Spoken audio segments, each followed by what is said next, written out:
Coming to you live from the Business RadioX studio, it's Franchise Marketing Radio. Ready to revolutionize your franchise with AI? Franchise Now empowers franchises with advanced AI solutions, automatic processes, and enhanced marketing strategies. From personalized customer interactions to predictive analytics, we help you harness AI to drive growth and efficiency. Transform your franchise with the power of AI. Visit Franchise Now to learn more and take your business into the future. Now, here's your host. Welcome, everybody. Welcome back to Franchise Marketing Radio, the podcast that dives deep into the stories, systems, and strategies behind today's leading franchise brands. I'm your host, Rob Ganley, and I am thrilled to welcome back to the show a person that's been helping lead transformation in the home services space. Her name is Dawn Perry, Chief Brand Officer of CertaPro Painters. Welcome back to the show, Dawn. It's great to have you back. Thank you. It's great to be here. Well, I love to tee up your background as both a successful entrepreneur as well as a successful executive. And I think there's a distinction, and you maybe do a little of both at some point, but being that entrepreneur to being a founder as well, I just love that. So I would love to have the audience just, again, I know you've been on the show, but if you could maybe introduce and tell us how you got to be to where you are today, a little bit of that journey. Sure, I'd love to. Thanks again for having me. I really enjoyed our first conversation. I'm glad we get to chat again. Just a little bit about me, just for the audience as a refresher. So I started out in basic direct response advertising way back in the day. I worked for People magazine and what was once called Time Life. And then it became a whole lot of things. Time Inc. became Time Warner. I started in true direct marketing. And when I say that, and I know you're going to laugh when I say that, this is where I actually mailed you something and there was a postcard with prepaid postage on it that you would send back to me. It was true direct response. So, nowadays we don't have that luxury. We do direct mail, but we don't expect anybody to mail us anything back. So it's just that's where my core and my roots were. I just went from publishing, from there to Scholastic Books. I ran 32 different book clubs for Scholastic Books. And for those, I think it's a US only, but for those in the US, it's those book fairs and things that you get at your school growing up. Great brands like Clifford the Big Red Dog and the Babysitters Club, right? So real fun branding exercise. And then I went to Avis Budget Car Rental. So I've started with Avis. We acquired, as part of the Sendint Corporation back in the day, they acquired Budget. So I've done, basically a marriage of two brands, and how do you keep them separate, and all the different intricacies of managing two brands and two different brand value propositions, yet it's the same thing. It's car rental, right? So that's a whole other thing. And then I decided I wanted to go out and be my own entrepreneur. And, I did found something I was a franchisee of the Little Gym. And I will say it's a humbling experience to be a business owner, as you know, right? It is, you think you're really smart, and then you get in the trenches of local marketing and the day-to-day, and you're like, wow, there's a lot I did not know. And I did that for quite a few years. And then I wanted to go back to corporate America. So I've been able to leverage that opportunity as an owner, as a franchisee, to then help other franchise owners and other entrepreneurs. When I worked at ERA Real Estate, which is part of the Anywhere Real Estate brands, and now at CertaPro Painters. So I've just been, I've had a bit of an eclectic career, but always in marketing and kind of bounced around. I also did a stint I went to cooking school. So I'm also a chef. I'm a certified chef, if you want to call it. So I've been kind of all over the place. And that's a whole other podcast about the parallels between working in a hot kitchen and working in franchising. So we can do that a different time. But I'm happy to be here today. I love that. We could have a whole show of the parallels. I love like sports. I always think of sports. Mm-hmm. I compare sports to like business and things. But I never thought of that. I immediately thought of you becoming, like you being a chef. Thought of how marketing campaigns are a little bit like that, like these ingredients, like a little bit of this, maybe a little less of that. Mm-hmm. Let's test this. I can see where there's some parallels with creating recipes and doing marketing campaigns. Mm-hmm. So anyway, great. Well, it's funny. We've been talking about that. It's ironic because I just have been using this souffle metaphor at work, right? Where an integrated plan is like building a souffle. Even if you have all the ingredients, you forget to do one thing correctly. Maybe you don't whip the egg whites enough. You wind up with a pancake and not a souffle. So, the importance of an integrated strategy. So yeah, I use those metaphors all the time. And there's just only a few details when we talk about digital marketing. Exactly. Yeah, it's crazy. Well, let's talk about that. Let's jump in and talk about digital marketing. So for 2025, let's get real about where we are now, because things are evolving all the time. And now that is sort of the thing is just constant evolution. And you're dealing with an I'd say iconic brand. I know your name. I think a lot of people know your name.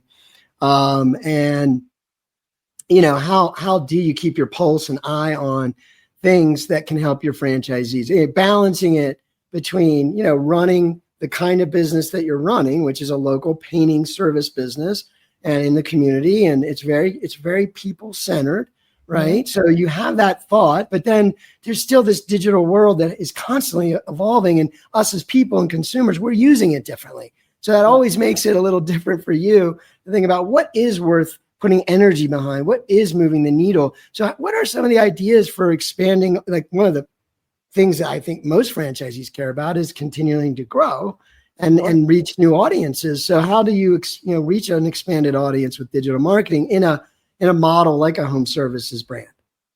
Yeah, it's a really good question. We could look at it a couple different ways. I was just having a conversation this morning. It was really quite funny because look, it's a Google world and we live in it, right? And so remember, I just used the souffle metaphor, and you've got all the ingredients and you do everything right, but Google's changing the temperature of the oven every 10 minutes, right? Like that is the problem we're having, right? So you could go crazy trying to really focus all your energy and time on digital. Right. It is important. You have to do it, but you cannot get, waylaid by all of the things that are constantly changing that are completely out of your control. All you can do is learn from them and move on. Right. So one of the things we've been telling our franchisees from a digital standpoint is it's important to be in all channels. Right. So even if you just think about, we promote an integrated full funnel marketing strategy, of course, which has some digital, some traditional, some what we call assertive marketing, which is extremely important in franchising, particularly in home services. And I'll tell about that in a second. But ultimately, we want you to be doing local service ads if you're in the US only. We have some Canadian franchisees. Local service ads are not part of their ecosystem yet in Canada. You need obviously paid search, branded and unbranded. You need LSAs. But now Google has the AI bot, right? That's providing content. So it's essentially important that you are constantly optimizing your websites for SEO. You're adding content. You're adding relevant content to your local market as well as to your business. Because then when the the bots are looking for information, you are coming to the top in terms of your expertise and your value. You're more likely to get picked up. And now that's considered organic. Right. So what we originally called organic, now we've got AI in there. And I'm like, really? That's organic? But I guess it is. Right. Yeah, I think it's brilliant what we just talked about. Like you just hit something that in my head, it's still kind of new.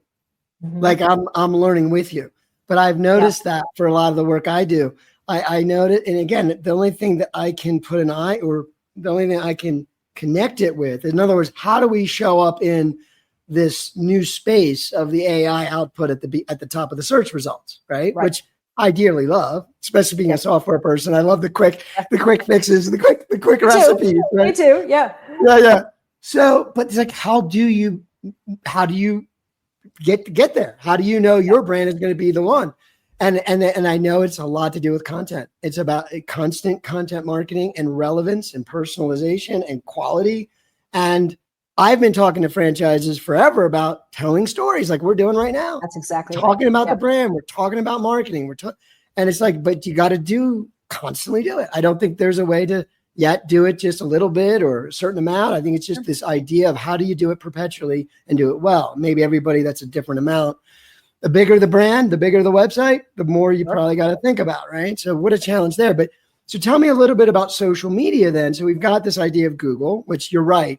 Just to be clear, Google.com is by far the biggest web presence, even way past Facebook, right? Sure. And they own YouTube on top of that. So it is a Google world. I love that. And Yes. gosh knows what their market cap is. It's almost like you didn't think a company could be that big. Right. Right.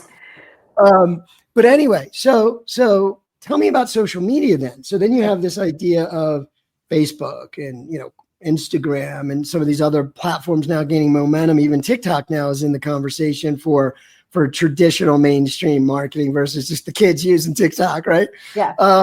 So tell me, how now do you, and how does that relate to Google, the social presence, the content? Tell me a little more about how you're balancing those ideas. Yeah. I mean, you just hit on a lot of different things that are all related, right? So content is king. I certainly didn't coin that. I'm sure you've heard it. I forgot actually who did coin that phrase, but your ability to tell stories in a very relevant and meaningful and authentic way about yourself and your business are essential to making a connection in your local local community, right? I think from franchising, it's unique, right? I am the steward of a tremendous brand, right? We do all of the polished brand advertising, if you will, right? But it is essential for franchisees in a local market to come across and appear as local entrepreneurs. I hear this from franchisees all the time. Well, sometimes our marketing, we seem too big and people don't want to work with us because we're not local. Of course you're local. You're not only working there, but you're hiring and employing people from that local community. And we encourage them, and many are. Like we talked about this the first time. Franchising is a tremendous community of people that are giving back to their own local community, right? They're all entrenched in that.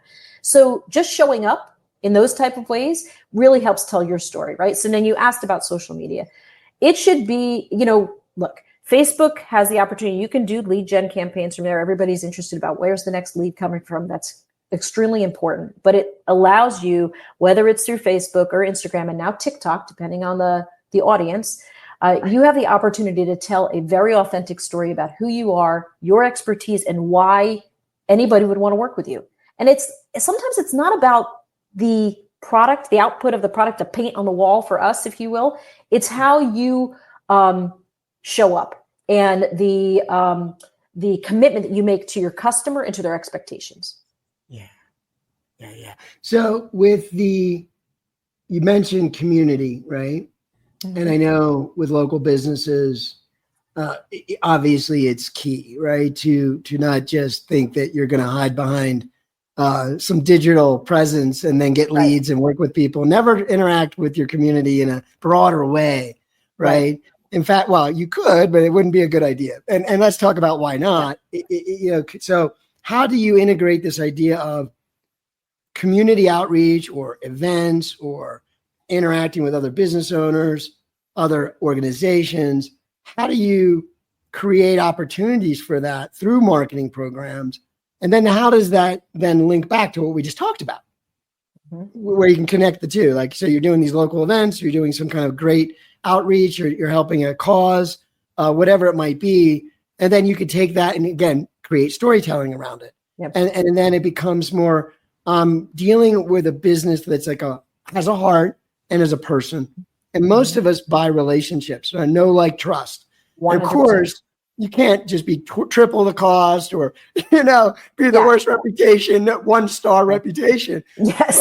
But people do buy from people they feel like they know and they can relate to on a personal level. So tell me more about that. The idea of creating this community. And it's so great to do it. I mean, it's not that it doesn't feel good, but it's also a great marketing strategy. So tell me more about how that works for you guys. No, happy to.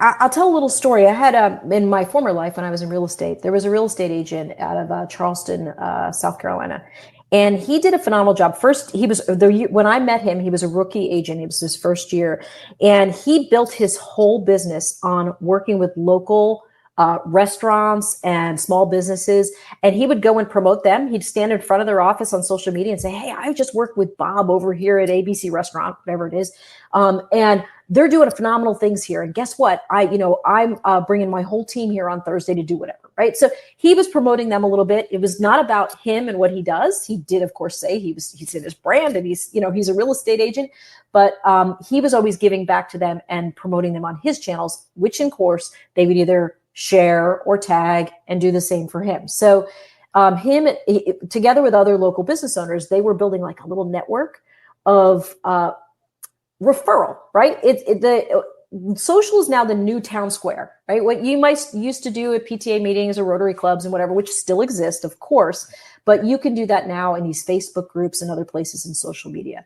That same agent now, fast forward 10 years, he's moved into commercial real estate. I was just on vacation in Charleston, South Carolina. I saw him pop up again in my feed. He's talking about all the real estate development that's going on and, how it's going to impact the local community. Well, that makes him valuable, not for his expertise in real estate, but for what the impact of all of this change is going to be on the local community, right? So that's the opportunity for you to work with others in your market to do that.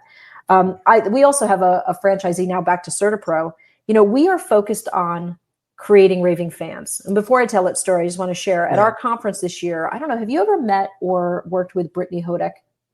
No. She wrote it. So what's her book? I wrote it. It's Creating Superfans is her book, but she was our keynote. Yeah. At our keynote at our conference this year.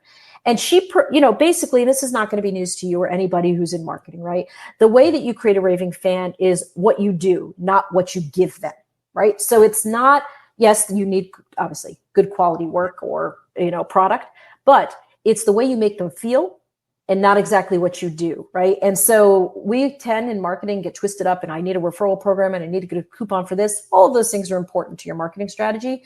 But if you can create an extraordinary experience with your customer, they will talk about you. They will refer you. Just like I shared with that one real estate agent who I don't keep in constant contact with, but I know the commitment he has to his community and I know how well he is entrenched there. And I tell this story all the time. So that's how you build real customer loyalty. Yeah, that is. And you could do that on social. That was your question, right? Like how does social interact that? It's a perfect platform for it.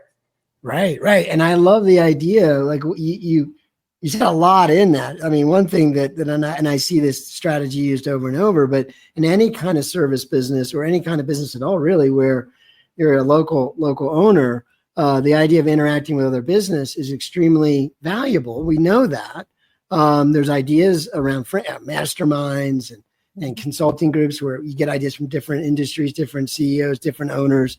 We get that. But the idea of joint venture content marketing to help your community in a greater way, where both entities contribute, right? And again, you're just talking about how you're going to help or what the impact is. And so you're doing kind of what you're saying, you're making people feel a certain way. The assumption is, oh, you're really good at real estate. Oh, you're really good at painting. Right. It's more about you're a cool person and you're helping our town, our area. And I think that's an immediate transfer of know, like, trust, right? Which is the important thing. We're going to assume that you're good at what you do. Yes. Because if you're not good at what you do, still in you're business. Yes, exactly. Yeah. Yeah. Yep. But it is the feeling, right? Yeah. And I and if you think about that just for a minute, I know for me, everything in my life has been influenced by what you said. Like if I really liked a company or an experience, it was because of how they made me feel. Yes, the output was there, but if they made me feel good and made a couple mistakes and addressed them, still no problem, still love them. Right. In fact, I might like them a little better because they're just everyday people trying to do their job, just like me. So anyway, very cool stuff. Yeah. So let's talk about operations a little, because you mentioned it earlier, where this, one thing about marketing today is it is so complex compared to, say, maybe 20 years ago, right? Where you had less moving parts, let's say. There's a lot of details. You had said it, but with the souffle, it will be a pancake or not, whatever. One little thing, right? Or Google's always changing the temperature of the oven. There's a lot of detail, which means operations when it comes to marketing has to be super tight. Everything has to flow well. And there's a relationship between what you're marketing and selling and how you're delivering the experience, the feeling, like you said. Right. It's like we're trying to make this work, but we're not doing it over here. Tell us more how you get that working in a big company. What is that? First of all, why is that important? The relationship between ops and marketing, and how do you optimize that? And what is that? Then what is the benefit? Yeah. So let me lead into this. So, we talked a lot about marketing to start, right? And the importance of this integrated plan, right? And you can only throw so much money at things, right? There's only so much money to be thrown at the problem, right? To try to generate leads.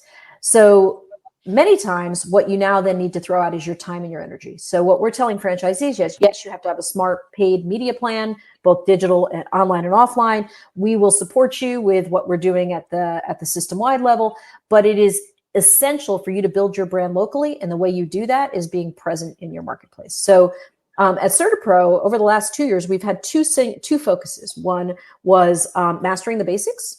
And that's just getting back to the core of what we do and doing it well. And then the other part of it is just increasing the opportunity to win business locally. We call it self-generated leads, but there's versions of that, right? And that comes from all the things we talked about: being present in your community, getting out, putting out yard signs, having your vehicles wrapped, all those things that local franchisees do. So we aligned with operations pretty quickly about, okay, these two things will drive value for our businesses. One, if you get back to basics and you are not, so let me take a step back. Do you remember COVID? It seems like a long time ago now. I love that question. Right? Do you remember COVID? Yeah, it's almost that. It's almost that. Yeah. Yeah, it was called COVID-19. At one point, we were very formal with it. COVID-19. Yeah. Yes, exactly. And when that happened in home services specifically, it happened in real estate as well. We had this influx of business that was pulled forward because real estate at one point was considered essential workers. Same thing with painting and other things. So there was an opportunity. A lot of people couldn't go anywhere. So they renovated their homes. They painted, they sold it, bought new homes. And when that happens in any service industry, it's easy, right? It's easy to take the order, do the job, move on to the next one. And you are still doing a great job, just like you and I talked about, right? If you weren't good at it, you wouldn't still be in business. However, now when it's harder and there's more competition and we're all like, there's only so much discretionary income in any particular, household. So we're all fighting for this in the home services market. It is essential. It's essential that you are going back to the core of selling and what you were good at, right? Before it was easy and the fish were jumping in the boat. Now you actually have to go and create a plan and basically master the basics on how you win customers, right? So that's the focus. And so when we said that, we sat with operations and said, okay, if this is our focus, well, then how does marketing impact that? Like, what can we be doing? And the self-generated leads is part of that, right? Building your brand in your local community, and being assertive with your marketing locally, that helps you win the customers. And then, of course, if you're executing the basics after that. And I find that when companies go wrong in this, when they're not aligned with operations and you don't have a singular goal or a singular focus, it happens. It's nobody's fault. It's not because of not intending to do well, but we're all running 1,000,000 miles an hour at different goals, and you're never going to get to the end point, right? Because we have different perspectives. So it's not easy to stay aligned. You have to spend time working together. We just actually got the operations and marketing team together in February, right before the big spring season started, and made sure we were aligned on our core goals. And we did some training together so that we can, there's a level of empathy that comes when you work together on a training exercise, because I don't know what you do every day and you don't know what I do every day, but we agree that we're all moving towards the same goal. But wouldn't it be great if we actually, we're working on it together? So those type of exercises really help strengthen the bond between marketing and operations. I love that. You made me laugh in a sense, because it's like, it's great to know you, but listen, my agenda is more important. Okay, marketing is right. Ops needs to fix themselves, right? It's never us, it's them. Yeah. No, kidding. But that is, you can't really get to that reality of understanding each other without that interaction. That was a great suggestion. But tell me, like, when you guys do that, you've been doing this a while, and what are some of the gaps you have identified? Like, what can other brands or people listening, what can they be looking for? What is the common pitfalls between ops and marketing strategies? Like, what are the gaps, and what are some of the things you've solved by aligning better? Yeah. So I think the biggest pitfall is, when you're measuring the goal, right? So let's use a round number of 1,000 leads. We're all shooting for 1,000 customer leads, right? Well, you would think it's all marketing's problem to generate those leads. But remember I just talked about all of this local marketing we're doing. Well, the operations team are speaking to our franchisees every day. So if they're not reinforcing the message of, it's equally important to spend your marketing dollars appropriately, but be present in your marketplace to earn the leads, then you're not going to get to the 1,000. So it depends on whether you're measuring, okay, we're just going to wait up for the 1,000, or if we're all actively measuring the activities that will get you to the 1,000. Marketing has activities, operations has activities that can reinforce the message with the franchisees, right? These are independently owned and operated people, and that they have the opportunity to go their own way. So you can only help influence that. And when marketing and operations are aligned on that and on the goal and the activities that'll get to the goal, then you have better success. Yeah.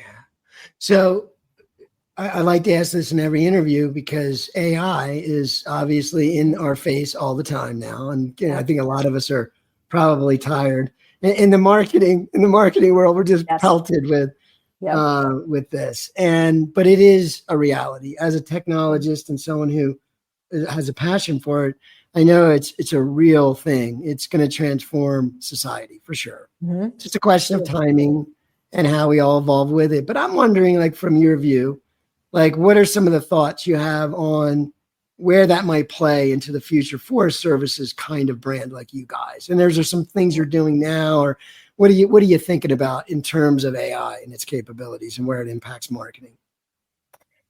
Wow, that's a good question. It's a big question. Very broad, right? So, yeah. Well, I'll start with very high level, right? Like, AI is just the next new thing. It's a very powerful thing. But there was a time when we didn't have CRM automation. There was a time where we didn't have email. I mean, now I really dated myself, right? There was a time when I mailed you something and you mailed it back, right? There is always going to be some technology or enhancement that makes it's a different way of reaching your customer. Where you have to be thinking about, and I don't have the answer, certainly not, is the next. So every franchise has their own target of who is their ideal customer. Well, those customers age out and you get new customers who have different habits, different behaviors. And AI is going to be the norm. By the time the Gen Z and Gen Alpha get to a place where they're going to be looking for paint services, it'll be a whole different landscape on how they consume media and where they're influenced to pick a brand, right? Yeah. So I just think we just have to, like, let's not get excited yet, right? Like, the world's not coming to an end in terms of marketing. AI will have a place, right? Yeah. But it's a little scary right now because you've got to balance with OpenAI could be dangerous to a particular brand, particularly if you have a competitive advantage, right? You can't, if you just throw things into OpenAI, well, now it's out there, right? So there is no more secret sauce, if you will, right? It's not like, Heinz ketchup is not going to put their recipe out or put it in, hey, how do I change the color of whatever for St. Patrick's Day, but use the same recipe? If they throw that into ChatGPT, now everybody knows what the secret sauce is for Heinz ketchup. Yeah. So we just have to be careful. Obviously the closed platforms are better. And then you also, as the person sitting in my seat as the chief brand officer, you are getting bombarded daily with new tools, new technology that utilizes AI. You have to be mindful from the corporate seat to make sure they're following best practices and the policies before plugging in a vendor to work with. And then you also have to balance that with every franchisee saying, just use AI to do it. Can you build me 25 ads and just use AI to do it? There's a place for some of that. But no, like, there is an expertise that you either leverage your own internal resources or your agency partners to help use smart data insights to create the right messaging, to create the right campaign. So we're not there yet where you can push a button and it spits out a perfect campaign. Will we get there? Maybe, but I'll leave that for the agencies to figure out how we leverage that to their best success. Right. Yeah. Right. Yeah, no, that is true. And so with operations and marketing, and I think obviously tech has a big influence of all of it. But just in general, we were talking about, because the way I see it is digital / technology is so, as I said earlier, there's so many moving parts. And if ops and marketing aren't completely aligned, I just see constant friction. And I see it over and over. Yeah. Tell me some success stories. Let's talk about, like, okay, that was an issue. And now we got on the same page, we aligned, and boom, look at that result. Like, help us see that. What was some examples where marketing and ops got together through some of those exercises and you really saw the impact at the local level? So, okay, I'll tell a story, but I think we're missing somebody in this conversation. And that's technology. So in some companies, Right. technology leverages ladders up to operations. In other companies, it's a different pillar, right? And in this day and age, without technology, you are pretty much sunk on a lot of your initiatives, right? So one of the things that we had done, oh God, it was 2 years ago now, we noticed from a marketing standpoint that we had leads abandoned the website. That's not uncommon. People know how it is. We captured information up front. We had their name. We had probably either an email or a phone number, but they never, our lead form for painting asks you a few questions about the property and, is it residential? Is it commercial? If it's residential, how many rooms, whatever. If it's a commercial, what type of property? And then you hit submit. So the submit button would to schedule an estimate, right? To schedule somebody to come do an estimate. That's the lead, right? That would be considered the lead. But we had all this information up front. And when they abandoned the form, we had it, but we weren't doing anything with it. And it doesn't help. Yes, I could do nurture campaigns from where I sit for all of these people, but it's better to get it in the hands of the franchisee because it was a person who had interest and probably just got the dog barked or something happened and they abandoned the cart, right? So we created this program we noticed it. We shared it with operations. They're like, well, hey, how about we just send those down to the sales agents, right? So we'll have it as an unscheduled lead. So somebody had interest. They didn't book an appointment. Let's have them follow up. And we had much more success with a human in the local market following up, whether through text or email or whatever, than we did from a broad-based campaign, right? It's much more personal. It can be closer to real time because someone's reaching out the moment it abandons. So that was working with ops. Like, would the franchisees be open to this? Yes, they would. How do we use technology? Then we got technology involved. How do I just deliver this to their dashboard so they can action it? And that was 2 years ago, and now it's part of the whole process, right? It's considered a lead, and many times they're easy to convert because, like I said, they just got distracted. They just wanted a quick answer, and they were tired with the form, and they abandoned. And when they speak to a person, they get on the schedule, and off we go. So that was one opportunity where we leveraged an insight, and we married it with operations expertise about how the franchisees actually work, right? Because they're in the front line with them, and then we use technology to solve it.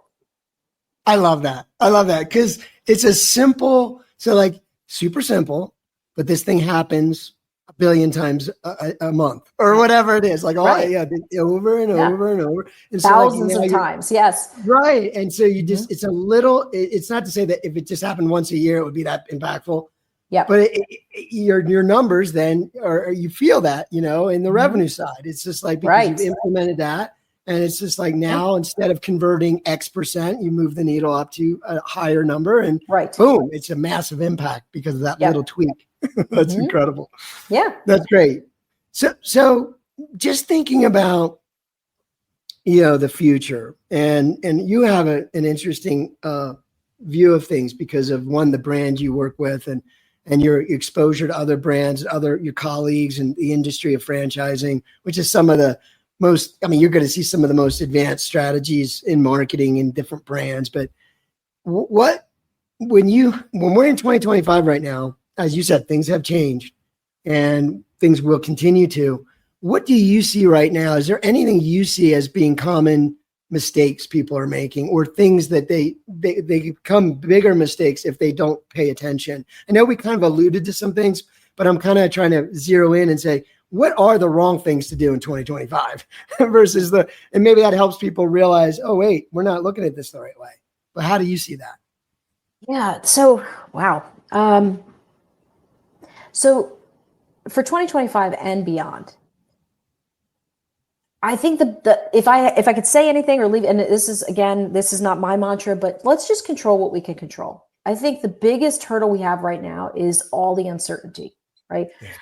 There's things I can't control. I can't control wars in other countries or even the sentiment in the United States. I can't control, the stock market. There's things that I cannot control.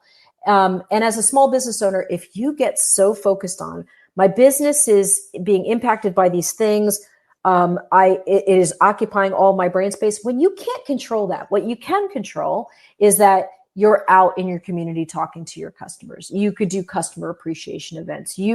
In my business, right, we have Independently owned and operated franchisees, they have employees, right? So it's what you're doing for your employees to make them feel good about what they do, to get them additional training, to make sure that they're working for every opportunity. But we also employ all of these other small business owners, which are painters, except in California where they have to be employees. But in most cases, these are subcontractors, and you are fulfilling their life and helping them build their, net worth as a family. So there's so much you can do and can control in your own business. And if we get focused on all the things we can't, it's going to drive you crazy. So yes, you have to have a great integrated marketing plan. You have to spend the right amount on marketing. You can't, that's one of those things where everybody decides, oh, it's a little tough right now, I'm going to pull back my marketing. Well, we all know that when you do that, that has a longer term impact on your overall success, right? To the extent that you can keep your foot on the pedal from a marketing standpoint, both paid and earned, right, in your local market, that's essential to your success. Don't focus on the whirlwind that's going on around you that you can't do anything about. But it's hard, right? I say this, it's easy for me to say, very hard for us to get that out of our headspace. Oh yeah, exactly. The answer might be don't look at the screens as much. Yeah. cut off certain sources. Yeah. Yeah. Well, when I had my just real quick though, when I had my Yeah. franchise, right, that was when the housing market crashed. I had a whole community of people that were losing their homes. So kids' fitness was not the thing that they were focused on, right? So I couldn't control any of that. All I could do was try to manage my business and maybe evolve my business to help the community.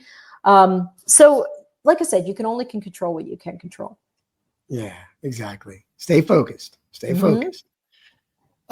So with franchise development, how does your role in this particular brand? Because I know all brands are sort of structured differently, Sure. And certainly smaller brands, they don't have the teams that the larger brands have. Your role as chief brand officer, how does that impact how the brand markets the opportunity? And how do you, everything we just talked about is so vital. If I'm considering becoming a franchise owner, obviously how you're handling operations, technology, and marketing is going to be really important to me to signal to me that this is a great opportunity. So how do you take all that knowledge that you just kind of shared, and how do you connect that with franchise development and make sure that is represented in a consistent way? So when the franchisee comes in, they understand what they got to do. So it's also understanding what their role is in all of that. But how do you align that too? Because I know a lot of times you can kind of market something that's not really what it is, right? Or not maybe on purpose, but a lot of things you talked about needs to be embedded in how the opportunity is presented. So how does that alignment work? Well, it's an interesting question. We spent a whole time talking about like how marketing and operations should be aligned. It's essential for everybody to be aligned with franchise recruiting, right? I've been at organizations in the past where kind of what they promised wasn't necessarily what was being executed. Nobody's fault, right? But it was just sold in a way that it was a little bit more forward thinking than what was actually happening on the street, right? And you don't want that to happen because then that leads to a whole host of other problems. So I make sure that our brand messaging, our core values, everything that we say and do about ourselves is well represented, and that we bring along the franchise recruiting team if there's any change to be had. We're not alone. I'm sure every franchise, whether they call it a VIP or Discovery Day or whatever they call it, when you bring in franchisee potential prospects into the office to try to win them over to buy a franchise, we make sure that is a really tight presentation. It flows well. It tells our story well, right? We started out by saying the story is everything. And if I can't tell a really great story about this brand and how it has evolved from a bunch of college guys who were entrepreneurs and started painting exterior houses in Canada all the way to what it is today as a $1 million brand, it's essential that I can tell that story well, not only in what it means to me as the franchisor, but what it means to you as a potential small business owner. And we're aligned on that messaging, and we work hard to do that. Yeah. You do got to work hard, right? I mean, it's constant communication. You can't underplay the word communication. Yeah. So well, and it's also essential. I'm sorry to interrupt, but it's, it depends. All franchises are different. When I was in real estate, we didn't use brokers to help sell franchises. It's a different animal over there. But we do for what we do in this type of business. So it's also important that the people that are representing you, trying to find candidates, also understand the brand story. So we take them through our discovery day, make sure that they know what we're presenting, and so that we're all aligned on what the value is to a potential franchisee. So that's helpful too. Yeah. Now, just out of curiosity, your role, is it both sides, or is there a counterpart that kind of considers the marketing for franchise development? Or is you kind of handling that too? Or how does that work in your brand? So for my brand, it is the franchise recruiting is separate. There is a person who does marketing for them, and then there's the head of franchise recruitment. Obviously, I support them from my seat, but that's just based on how our FDD defines how you use the general advertising fund. So it really just varies in that regard. Yeah, but it's so important. That's the point, is that you have to communicate well with that side so they understand what you've created. Right. To bring them into the right thing and align that, Exactly. that messaging. Yeah. Well, that's cool. And that's very rare in a business, right? To have both sides like that, which is one of the frustrations I always have with vendors that don't understand franchisors. It's like you're not seeing it the right way. You're just missing it. It's hard to do unless you're involved in franchising. So, it's funny because you can bring in a vendor and they start to work with one franchisee and it's great. Everybody's happy. There's wine and roses. And then they're like, oh, I want to add franchisees. And you add 4 or 5 and then they're totally over capacity. They can't scale correctly. Like, you're also trying to marry your vendors who are also trying to grow and they would like to, work with more franchisees. And when that happens, the level of service they can provide is diminished because they just don't have enough teams. So yeah, it's a balance always. It's always a balance. Yeah. So as we wrap things up, I know I wanted to make sure that we had plenty of time, but I also wanted to leave you a little time to just share. I mean, coming from your seat, I think a lot of times it becomes routine, the great things that you do and the accomplishments that you're able to get through. And what if you could leave maybe your colleagues? Is there anything about the industry that you just wish was done a little differently, at different brands? Is there anything like that? Or what advice would you give other leaders like you in big brands? Because you're more in the big brand kind of side, and there's a lot of influence. Like we have some big brands that affect the economy and so, but is there anything as a leader that you wish other leaders embraced, or is there any advice that you might leave even emerging brands that are going to become like you someday? Yeah. Wow. Do I wish we did things differently? It's hard to say, I'll be honest with you, because every franchise network manages their brand fund, as for lack of a better term, how they use it, how it's defined, how they can use it, what is the responsibility of a franchisee versus what we handle at the corporate level. It's easier for me to tell about emerging. If you're emerging brands and you're small and you're trying to grow your franchise network, be very clear on how, let's just say, the standard operating procedures of how people should be using their marketing dollars. What happens is when you start little and you start growing and growing and growing, as an example, if you're a small franchise, you might not have any co-op marketing. But as you build as a brand and you have, dozens of franchisees in, say, the Atlanta DMA, well, then you can actually leverage your dollars to buy media that you wouldn't buy as an individual franchisee, right? So if I am one franchisee in Atlanta, I'm not buying radio in Atlanta. I'm not on TV in Atlanta. I can't afford that. But if there's 25 of us, we possibly could pull our money. So that's great. You start to create co-ops. But what I would encourage everybody to do is be consistent in how the co-ops are set up, how they're run. Make sure you have all of these rules in the road, because some brands just accelerate growth significantly and then they start throwing these things together, or you have franchisees that collaborate on their own and then you try to put that in a different market. So I just would say be clear on your standard operating procedures as you move forward with that standpoint. From my seat though, look, I don't think there's something I can say from a big brand that I wish we all did differently. I do think I would like to have more franchising marketing collaboration opportunities, right? When you go to some of the big events, they're either about advertising in general. You might be looking at programmatic marketing, very specific niche type marketing conferences and conversations, but franchising is different. And even franchising conferences are more about how to sell more franchises or how to work operationally. I would love for more franchising marketing leaders to get together. Oh my goodness, that was an amazing thought.